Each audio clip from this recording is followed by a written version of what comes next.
दोस्तों नमस्कार। इस वक्त हमारे साथ हैं आंसू का एक युवा, तेज तर्रार और बेहद खास चेहरा संजय महतो जी। संजय महतो जी की एंट्री जब से आंसू में हुई है, आंसू का जो भगवा रंग था ना, कुछ चढ़ता हुआ नजर आ रहा था, वह उतरने लगा है और एक बार फिर से आंसू में हरियाली छाने लगी है। कई चेहरे शामिल हो रहे हैं। हालांकि वो चेहरे कितने अस्थायी होंगे, आंसू की प्रॉपर्टी होंगे या लाइबिलिटी होंगे, वो देखने वाली बात होगी। बाद के दिनों में पता चल पाएगा।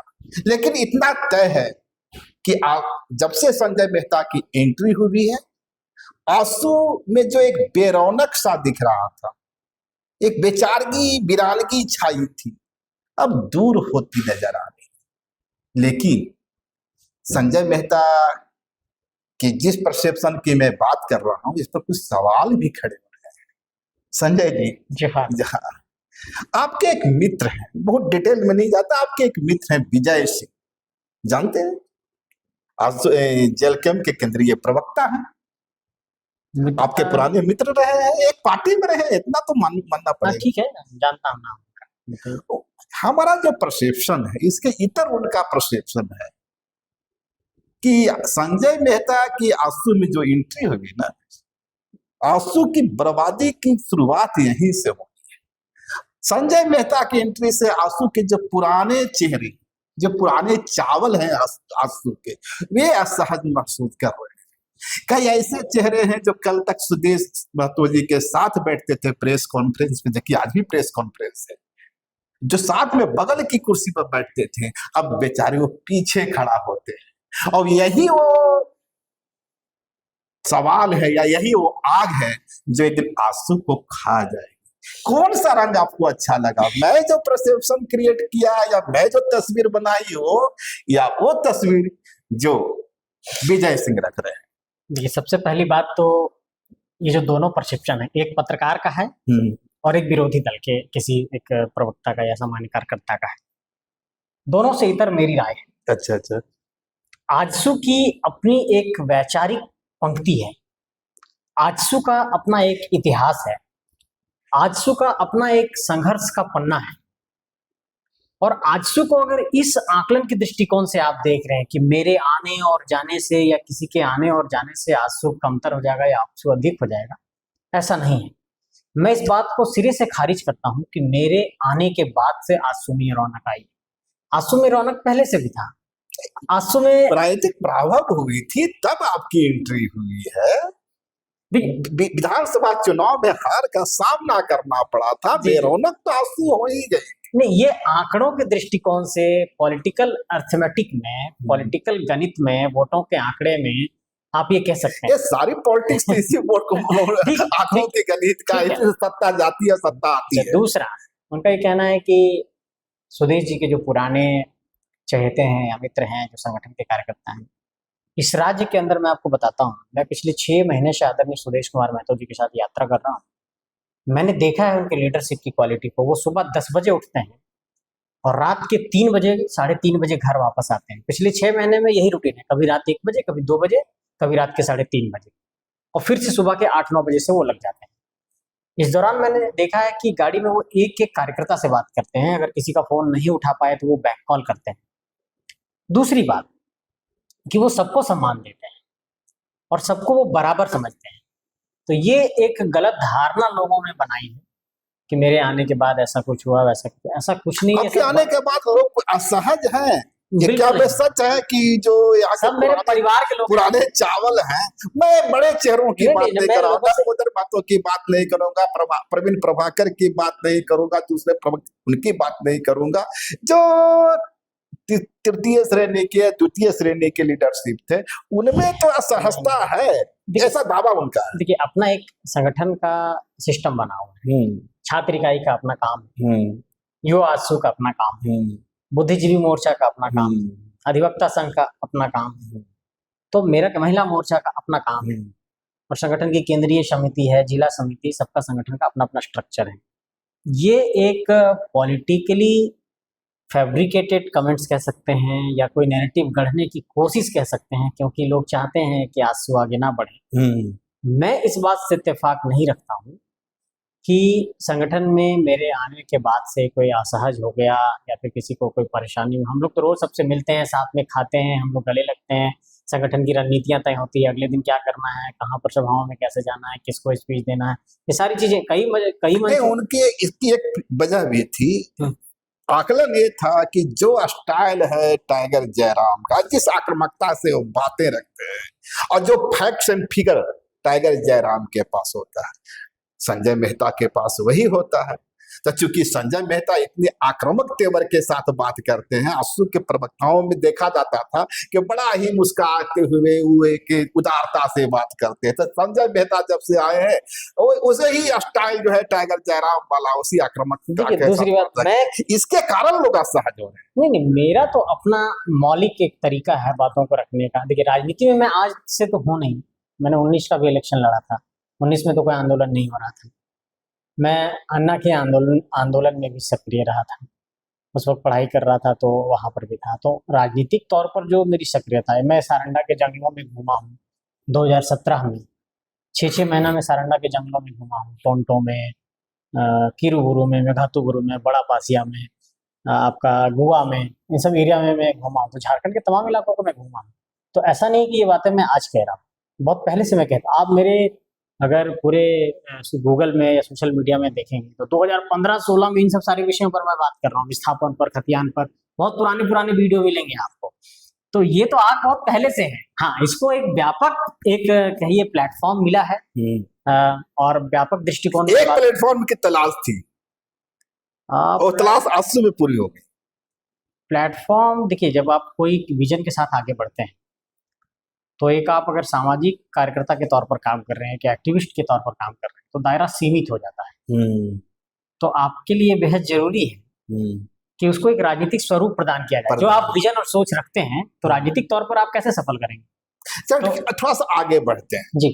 हाल के दिनों में कुर्मी और आदिवासी को लेकर, कुर्मी एसटी स्टेटस को लेकर के विवाद छिड़ा। आदिवासी समुदाय का कुछ एक खेमा है या वहां से एक स्वर आता है कि इस कुर्मी स्टेटस के कारण उसकी हकमारी हो। इसी की एक आवाज थे निशा भगत। पार्टी ने आधे घंटे के अंदर, जेल कैंप की बात, उन्हें निष्कासित कर दिया। हालांकि इसी के पहले यही निशा भगत यहाँ का जो कन्वर्टेड ईसाई है, आदिवासी ईसाई है, उन पे निशाना साध रही थी, और ईसाई समुदाय पर भी निशाना साधते हुए उसे चर्च तोड़ने की बात कह रही थी, कसाई बोल रही थी। तब उसका निष्कासन नहीं हुआ। निष्कासन तब हुआ जब निशा भगत ने कुर्मी समुदाय की अस्मिता पर सवाल उठा दिया। तो इस पर हम क्यों कमेंट करें, ये तो किसी के पॉलिटिकल पार्टी का इंटरनल मसला है। वो क्या आपको लगता है कि निशा भगत के साथ जो हुआ वो ठीक हुआ? किसी भी पॉलिटिकल पार्टी में यही होना चाहिए था। ठीक है, मैं दो बातें कहना चाहूँ। पहली बात तो ये कि ये हमारे संगठन से जुड़ा विषय नहीं है, जिसके लिए मैं बोलने के लिए अधिकृत भी नहीं हूँ, मेरा बोलना जरूरी भी नहीं। दूसरा, क्या गलत है और क्या सही है, जनता इसका आकलन करती है। और मैं यही समझता हूँ कि अगर आप किसी मोर्चे पर आपने कोई गलती की है तो आपको इक्वल ट्रीटमेंट मिलना चाहिए। अगर आपके दृष्टिकोण में किसी ने आपके संगठन के भीतर गलती की, एक लड़का रामगढ़ का उनके संगठन का वसूली में फंस गया, ऑडियो रिलीज हो गया, पैसे वसूली के लोग करके झगड़ा करने लगे कार्यकर्ता, तो चल ही रहा है, ट्रेंड है वहां का तो ऑडियो रिलीज हो गया। तो इसी तरह से एक चिट्ठी निकली कि आपको 3 महीने के लिए संगठन से बाहर किया जाता है।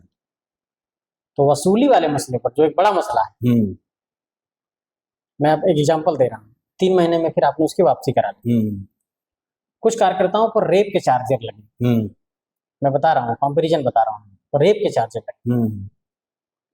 तो उनको रेप के आरोप के बावजूद भी फिर संगठन में वापसी हो गई। हाँ, और उनसे भी कारण बताओ, नोटिस जारी निकालना है, बिल्कुल निकालिए, जिसको भी निकालना है, आप अधिकृत है, संगठन आप चला रहे हैं, इकलौते नेता है। हाँ, वो सब खैर चलता रहता है। सी जिनपिंग, क्या नाम है तो आपने क्या किया कि कोई भी शो कॉज जारी नहीं किया, और संगठन कैसे काम करता है ये भी तरीका पता नहीं। नरेंद्र मोदी जी को भी जब टिकट जारी होता है तो भाजपा के जनरल सेक्रेटरी अरुण सिंह का साइन होता साइन होता है। अध्यक्ष कभी साइन नहीं करते हैं है। ये ऐसे फैसलों पर, महासचिव का साइन होता है। तो साइन करने का जो लस्ट है, जो भूख कि हर जगह मेरा ही हस्ताक्षर होना चाहिए, हर जगह हाथ में माइक मेरे पास होना चाहिए, हर गाड़ी के छत पर हम रहेंगे और हर पोस्टर में मेरा फोटो होना चाहिए, हर जगह सिर्फ नाम मेरा होना चाहिए, ना किसी का साइन चलेगा, ना किसी का स्पीच चलेगा, ना किसी की सभा होगी, ना किसी का भाषण चलेगा, ना किसी का भाषण चलेगा। The one and only man. और यही कारण है कि रिजवान क्रांतिकारी फरजान से लेकर निशा भगत और संजय मेहता की और कई चेहरे, गुणानंद महतो, दीपक महतो, अमित महतो, उदय बंकीरा, बहुत सारे ऐसे कतार हैं। और अभी कतार लगेगी। जितना जाने वालों की कतार है उससे ज्यादा निकलने वालों की कतार है। नहीं, और सबका आश्रय आंसू होगा। आप देख लीजिएगा, अंत में लोग सब यहीं आ रहे हैं। अच्छा। और सब संपर्क में है, सब लोग आ रहे हैं। मतलब मुझे लगता है कि जो हालात और परिस्थितियां हैं, अगले 6 महीने में तो नामो निशान खत्म। अगले बड़ी भविष्यवाणी कर रहा है, अगले 6 महीने में झारखंड से जेल कैंप का नामो निशान खत्म हो जाएगा। हाँ, मतलब ठीक है, कागजों पर रहेगा, कागजों पर सिमटा रहेगा। हाँ, अभी भी तो कागज और सोशल मीडिया पर ही। क्या बात करते हैं, सोशल मीडिया पर तो आंसू भी रहती है। नहीं, मेरा कहने का मतलब है कि जो सांगठनिक ढांचा है वो सिर्फ आपको वहीं पर दिखता है, डिजिटल प्लेटफॉर्म पर। निशा भगत को जब बाहर का रास्ता दिखलाया गया तो आपके सीने में वो जो पुराने घाव थे उसकी टीस तो एक बार फिर सामने आई होगी। देखिए, मैं ये कहना चाहता हूँ कि जिस घुटन का शिकार निशा भगत थी उसी घुटन का शिकार तो आप भी हो रहे थे। वही मोडस ऑपरेंडी है वहां पर। अच्छा। काम करने का जो स्टाइल है, सबसे पहली तो साजिश वहां ये शुरू होती है कि कैसे किसी को पॉलिटिकली खत्म किया जाए। कोई भी चेहरा अगर वो उसको थोड़ा एक्सपोजर मिल रहा है या अपने आप को एस्टेब्लिश करने की कोशिश कर रहा है, जैसे ये आभास होगा पर कतरने की शुरुआत वहीं से शुरू होगी। तब तो खतरा बन रहा था, देवेंद्र नाथ महतो पर भी दिख रहा है। तो उनको तो टिकट भी नहीं मिलने वाला था। वो तो अंतिम परिस्थितियों में जब अमित बाबू को जेएमएम से मिला तो देवेंद्र बाबू लड़ पाए, नहीं तो अमित बाबू का तो नाम लगभग फाइनल था। तो उनको तो जेएमएम से बुलावा आ गया अंत में, तो वो लड़ पाए। अच्छा संजय जी, झारखंड में कुर्मी पॉलिटिक्स बड़ी होती है, एक बड़ी आबादी भी है, करीबन 16 से 20% आबादी। हालांकि जनसंख्या का कोई ठीक ठाक आंकड़े उपलब्ध नहीं है। कई लोगों का दावा तो है कि 10% आबादी है, पर 16 से 20 भी मान ले। कुर्मी पॉलिटिक्स का सबसे बड़ा सितारा कौन है, टाइगर जयराम महतो या सुदेश महतो? सबसे पहले बात कि जातीय बाउंड्री लाइन में सुदेश महतो जी को आप नहीं बांध सकते। सुदेश महतो जी के राजनीति का दायरा बहुत बड़ा है, बहुत उनका फलक व्यापक है। मैं आपको आंसू के कुछ नेताओं का नाम सामने बता रहा हूँ। सुदेश कुमार महतो जी, देवशरण भगत जी, हसन अंसारी जी, गैर कुर्मी है सब। हाँ, मैं वही कह रहा हूँ। संजय मेहता गैर कुर्मी, रामचंद्र सहीश जी गैर कुर्मी, प्रवीण प्रभाकर जी गैर कुर्मी। मेरा कहना ये है कि जब तक आप सोशल जस्टिस को स्थान नहीं देंगे तो कैसे आप चाहते हैं कि समाज के सभी वर्गों को बांध लें। निश्चित तौर पर जिस समाज से आदरणीय सुदेश कुमार महतो जी संबंध रखते हैं वो समाज से उनको प्रेम रहेगा, लगाव रहेगा, लेकिन राजनीति व्यापक दृष्टिकोण में की जाती है। क्या सुदेश महतो भी यही कहेंगे कि चूंकि मेरे समाज पे हमला हुआ इसलिए मैंने निष्कासित किया? क्या जो जिस जाति से पैदा लेता है बस वही उसका समाज होता है? जिस तरह टाइगर जयराम कह रहे हैं, निशा भगत का निष्कासन इसलिए हुआ कि उनके समाज पे हमला किया गया। जब तक क्रिश्चियन पर हमला हो रहा था, आदिवासियों पर हमला हो रहा था, तब वो उनका समाज नहीं था। क्या सुदेश महतो भी इसी लाइन पे चले? ये एक नैरो माइंडसेट हो सकता है पॉलिटिकली, इसमें व्यापक दृष्टिकोण और विजन नहीं छिपा हुआ है। ठीक है, किसी ने कोई कमेंट किया है, कोई बयान दिया है, आप उससे शोकॉज कर सकते हैं, पूछताछ कर सकते हैं, उसके लिए कुछ सजा तय कर सकते हैं। और जो मैंने कहा कि जब रेप के चार्जेस लगे, वसूली के चार्जेस लगे, एक एग्जांपल छोटा सा मिल लेता हूं। एक एविडेंस उन्होंने प्रस्तुत किया जिनका आप नाम ले रहे हैं कि देखिए मुझसे पैसे मांगे गए थे, ये देखिए व्हाट्सएप चैट है, ये देखिए QR कोड भेजा गया है, ये कहा गया है कि इसको पब्लिक डोमेन में मत लाइएगा, ये मुझे दीजिए। तो जिस व्यक्ति पर ये आरोप लगा, ये एविडेंस तो पब्लिक डोमेन में है, तो जिस व्यक्ति पर ये आरोप लगा उस पर उन्होंने क्या कार्रवाई की? अभी तक तो कोई कार्रवाई नहीं हुई है। निशा भगत आरोप लगाती है और आरोप लगता है रामगढ़ के कोई चेहरे हैं, आप उन्हीं की इशारा कर रहे हैं। नहीं, जो उन्होंने दिखाया कि ये देखिए चैट है, हाँ, चैट तो भाई वो संतोष महतो का था, जिनका भी था, जो भी व्यक्ति का था।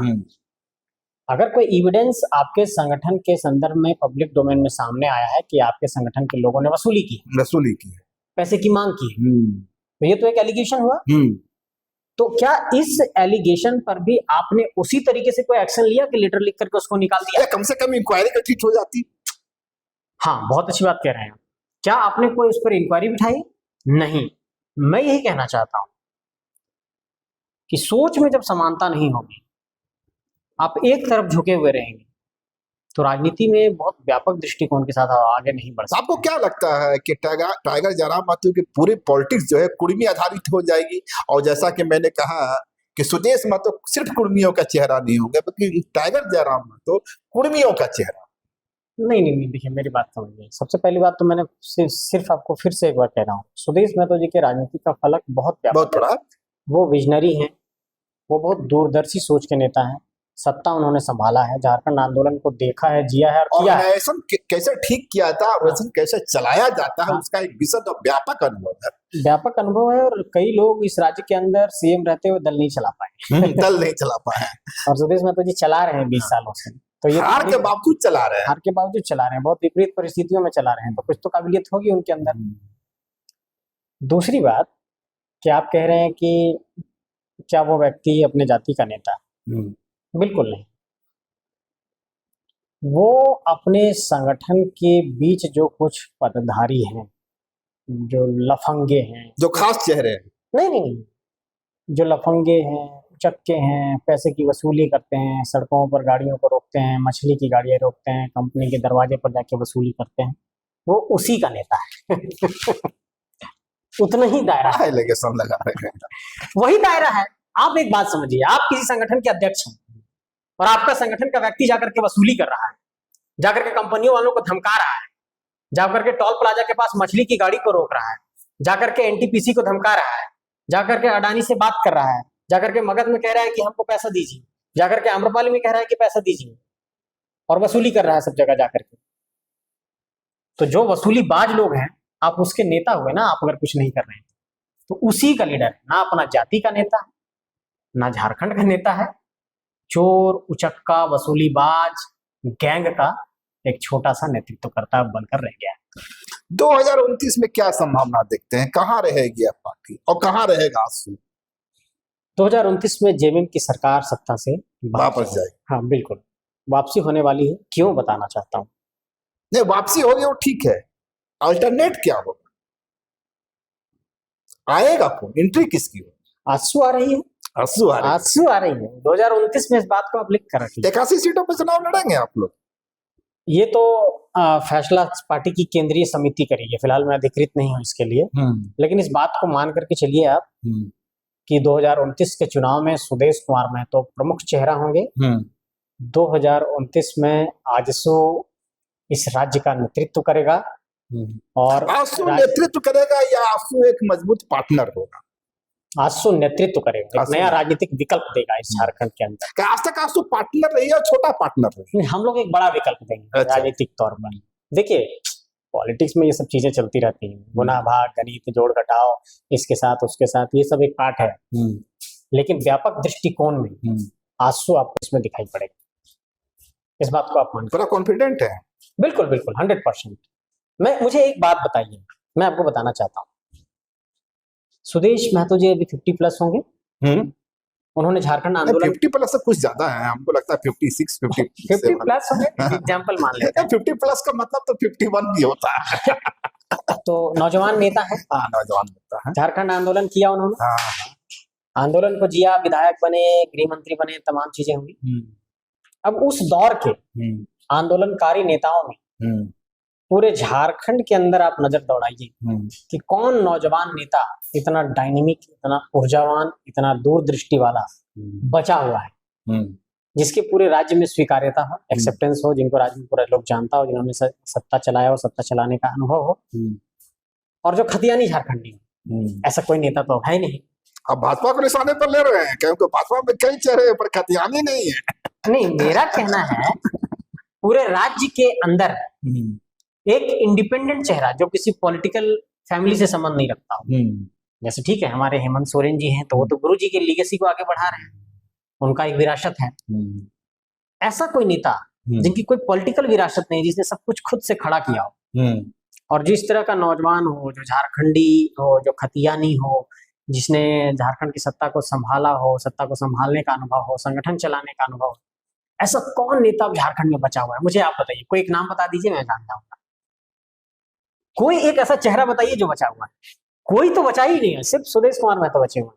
भाई जरा मतलब अनुभव की कमी है, जुआ तो भी है, वो कोई चेहरा नहीं है, वो ना उनके पास कोई अनुभव। खैर दूसरे मुद्दे पर आते हैं। जिस तरह कुर्मी जाति के द्वारा एसटी स्टेटस की मांग की जा रही, आप इसे कितना जस्टिफाई करते हैं, कितना, और आजसू पर इसका क्या स्टैंड है? क्या आजसू का स्टैंड इस पर क्लियर है। पहली बात तो ये कि अगर कोई समाज अपने मांग को रख रहा है, तो ये तो एक कॉन्स्टिट्यूशनल और डेमोक्रेटिक राइट्स है, और बिल्कुल इस अधिकार का सम्मान किया जाना चाहिए। पार्टी की इस पर ये राय है कि आदिवासी सूची में शामिल करने की ये मांग नहीं कर रहे, उसको पुनर्बहाल करने की मांग कर रहे, क्योंकि ऐतिहासिक दस्तावेजों में इस बात का जिक्र है कुर्मी पहले एसटी सूची में थे। और मुझे ऐसा लगता है कि इस पहलू पर इनकी मांग का सम्मान किया जाना चाहिए, और राजनीतिक दृष्टिकोण से ऊपर उठते हुए इस पहलू पर एक समाज के इस मांग का सम्मान करना चाहिए, उनको साथ देना चाहिए। पर जिस इसका कोई बेसिक होना, क्योंकि कुर्मी जाति को एसटी में शामिल किया गया था, अंग्रेजों ने किया था, हटाया भी अंग्रेजों ने। आदिवासी समाज की दलील है कि चूंकि यह पात्रता पूरी नहीं करते थे, इसलिए तो इन्हें हटा दिया गया। रही बात रूढ़िगत प्रथा की, परंपरा की, मैं बता रहा हूँ, कस्टमरी लॉ की, जहाँ दूसरी जातियों के पास भी वही कस्टमरी लॉ है। सिर्फ वो यहाँ के जो कुम्हार जाति है, यहाँ की तेली जाति है, यहाँ की कोरी जाति है, उनके भी अपने अपने रस्मो रिवाज है, कस्टमरी लॉ है। फिर उन्हें पर हुक्म क्यों किया जाए, सिर्फ कुर्मी को सामने क्यों किया जाए? ठीक है, अब आप सीएनटी का जिक्र करेंगे, तो सीएनटी तो 1908 का है। मेरा कहना यह है कि आजादी के पहले की आप जब बात कर रहे हैं, ब्रिटिश के समय की बात कर रहे हैं, और कह रहे हैं कि ब्रिटिश ने लाया, ब्रिटिश ने हटाया, मेरा कहना है सवाल ये नहीं है। सवाल ये है कि जो स्टेटस की बात है, क्या उनकी जीवन शैली, क्या उनकी परंपरा, उनके पारंपरिक रीति रिवाज, उनके रहन सहन और उनकी संस्कृति, कला, आप जब गौर करेंगे तो वो उनके बेहद करीब हैं। वे तो कह रहे हैं कि जो सरहुल अब मनाने लगे, मड़े में विवाह अब करने लगे, यहाँ तक कि कुर्मी जाति के लोग घर से तुलसी उखाड़ उखाड़ के फेंक रहे हैं, और अपने को गैर हिंदू के दिखलाने के लिए अब पाहन से भी पूजा करा रहे हैं। पिछले 5 वर्षों का एक खेल है साहब, इसके पहले तो जनेऊ पहन के हिंदू बन के घूम रहे थे। देखिए, मैं स्पष्ट तौर पर ये कहना चाहता हूँ कि इस देश में दस्तावेज तो होंगे, दस्तावेजों का मूल्यांकन हो, इनकी मांगों पर गंभीरता से विचार हो, और जब ये मांग कह रहे हैं, इतनी बड़ी आबादी अगर कोई बात को कह रही है, मैं सबका सम्मान करता हूँ। जैसे हमारे आदिवासी समुदाय के लोगों की मांग है कि सरना धर्म कोड लागू होना चाहिए, मैं कहता हूँ बिल्कुल लागू होना चाहिए, ये उनकी जायज मांग है।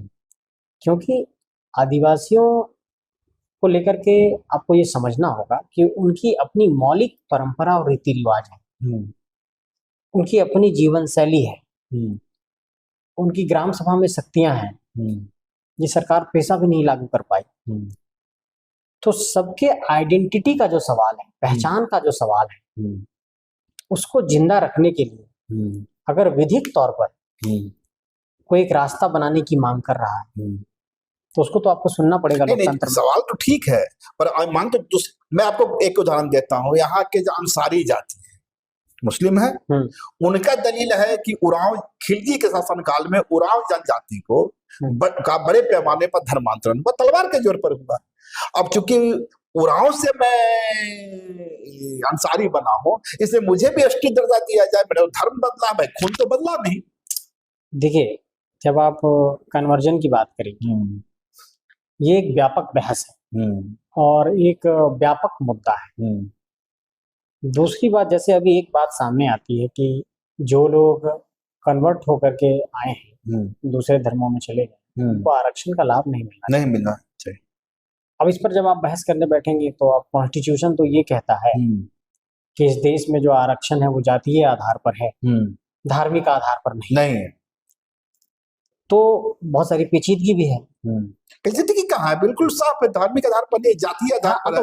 और धर्म बदलने से तो जाति बदल नहीं रही है, हिंदुस्तान में तो नहीं बदल रही। जैसे मैं आपको कहता हूँ कि कई बार ये मांग सामने आती है ना कि डीलिस्टिंग किया जाना चाहिए।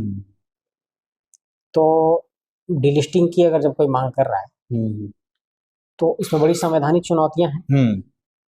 मेरा कहना है कि लोकतंत्र की यही खासियत है कि सबको अपना मांग रखने का अधिकार, सबको अपनी मांगों को सरकार के समक्ष बताने का अधिकार है। सरकार और व्यवस्था पर ये निर्भर करता है कि वो उसको कितना लागू करती है और कितना विचार करती है। तो इस मांग का तो सम्मान किया जाना चाहिए कि कोई अगर अपनी बात को रखना चाहता है तो रख सकते, तो उसको रखने दीजिए, उसको डिस्टर्ब नहीं करिए, आप भी अपनी मांग रखिए, बाकी सरकार के निर्णय पर। कुर्मी जाति के एसटी स्टेटस के सवाल पर जितनी मुखरता से जयराम महतो बोल रहे हैं, आंसू अपने एक बड़ा जो जनाधार है गैर आदिवासियों के बीच में, गैर कुर्मियों के बीच में, और सुदेश महतो जी का जो अपनी आभा है कि वे एक जाति के बंधन में बंधना नहीं चाहते, जाति का चेहरा बनना नहीं चाहते, उस दबाव में कुर्मी जाति का जो एसटी स्टेटस का मांग है उस पर थोड़ा नरमी बरत रहे हैं। इस पर सबसे ज्यादा मुखर आंसू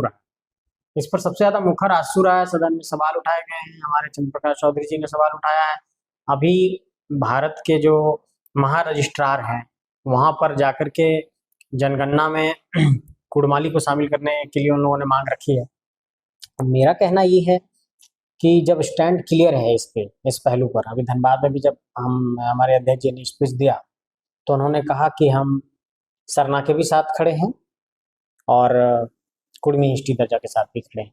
तो इसमें अब कोई जरूरी कोई कंट्राडिक्शन दोनों में नहीं, कोई कॉन्ट्राडिक्शन। देखिए, मुझे ये बताइए, कोई बात को बहुत चिल्ला करके कहेंगे तभी आप मानेंगे कि हम इस पर मेरा स्टैंड। इसमें तो महारत आपको भी हासिल है, आप भले ही आज आप थोड़ा नरम लहजे में बात कर रहे हैं, नहीं तो संजय मेहता तो तीखे बातों के लिए यही जाना जाता है भाई, ये वही आपकी ओरिजिनलिटी है।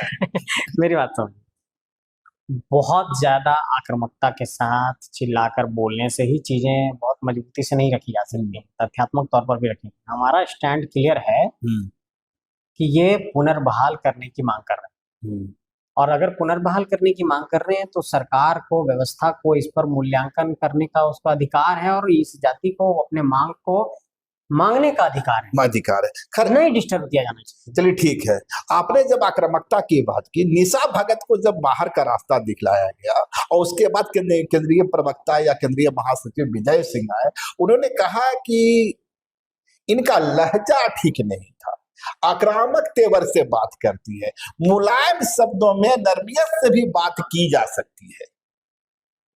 अब देखिए, किसी के लहजे पर मैं क्या कमेंट करूंगा, पर उनके ही जो पार्टी के जो सबसे बड़े चेहरे हैं वे तो कहते हैं कि मेरा एग्रेशन ही मेरा सब कुछ है। तो जब वो एग्रेशन जाएंगे तो निशा भगत का एग्रेशन गलत कैसे हो गया? ओह अच्छा, इसका मतलब ये है कि जो करूंगा मैं करूंगा, आप कुछ नहीं कीजिए। तो ये थे हमारे साथ संजय मेहता जी, जिन्होंने कई मुद्दों पर अपनी बात रखी।